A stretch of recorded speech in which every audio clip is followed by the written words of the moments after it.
cái tay tay thôi nó cũng đã nổ rồi các bạn, rất là tuyệt vời. Hello, chào mừng các bạn đã trở lại với Simpson Sài Gòn Channel ha. Thì ngày hôm nay là mình có hẹn với anh Tuệ hai anh em sẽ làm một hành trình xuống thăm anh Trình tại Củ Chi, cách thành phố Hồ Chí Minh là 30 km. Ok, thì bây giờ là mình sẽ bắt đầu đi thôi. Mời các bạn đồng hành cùng với chúng mình ha. Ok, let's go. Ok, mình ra mình khởi động xe các bạn.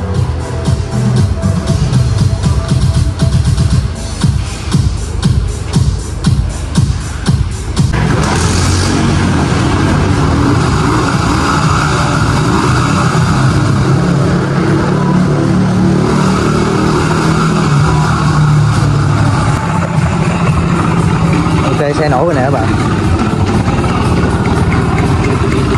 Đi Ganti hơi nhỏ thì phải.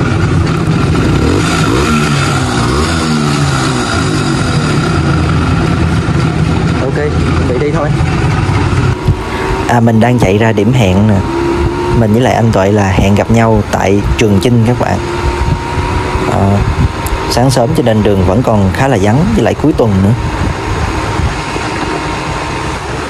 Ok, đến điểm hẹn rồi. Hôm nay anh Tuệ sẽ đi chiếc Simpson S70 Enduro.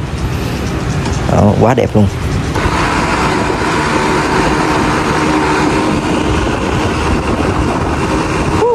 Đó đã. Anh Tuệ chạy nhanh quá mọi người, chạy theo không kịp luôn á. Anh đi chiếc S70 Enduro cho nên là trời ơi không kịp, không chạy túi kia. Đang ngoài quốc lộ 22 nè. Đứng đây anh Tuệ anh chạy nhanh quá, mình mới vừa bị xém rớt cái biển số mấy bạn. Làm ly cà phê coi.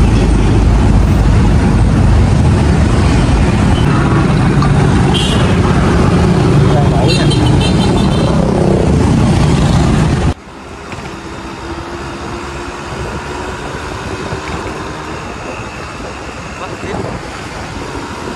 Enduro S70.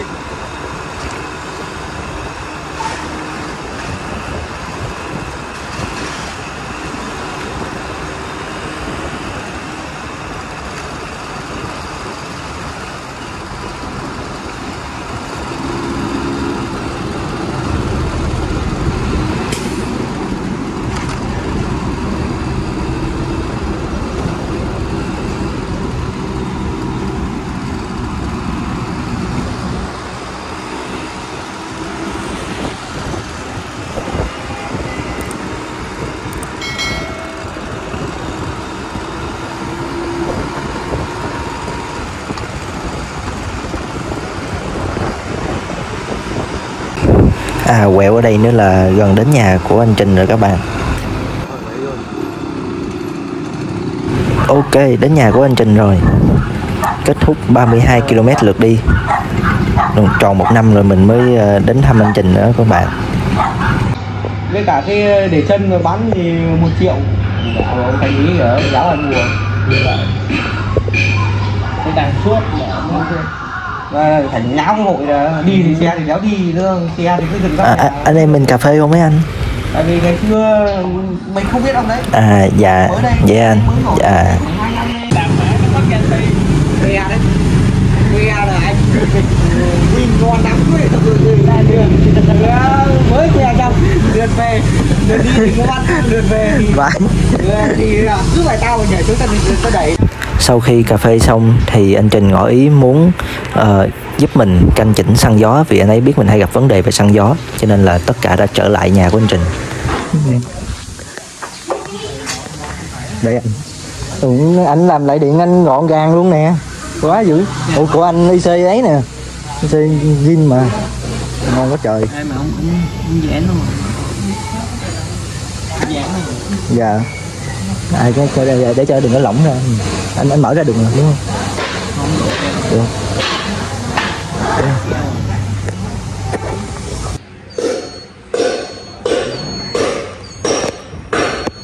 Ủa này làm sao ta?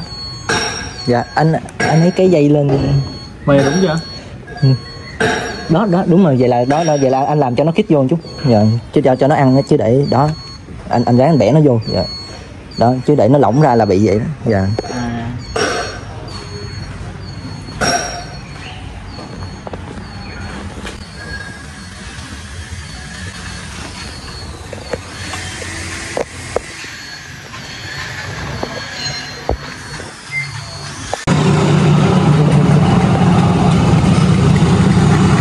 Ổn chưa anh?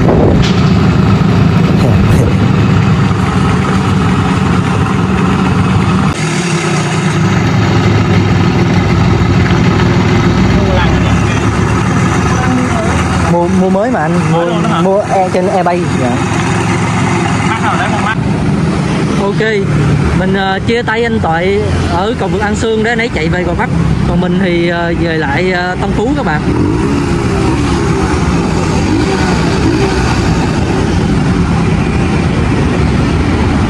Ok, rồi thôi mình về luôn các bạn.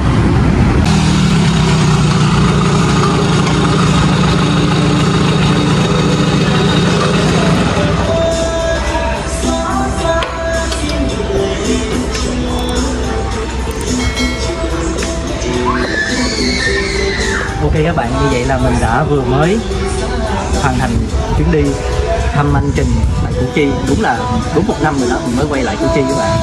Kết thúc chuyến đi đi được về là hơn 60 cây số.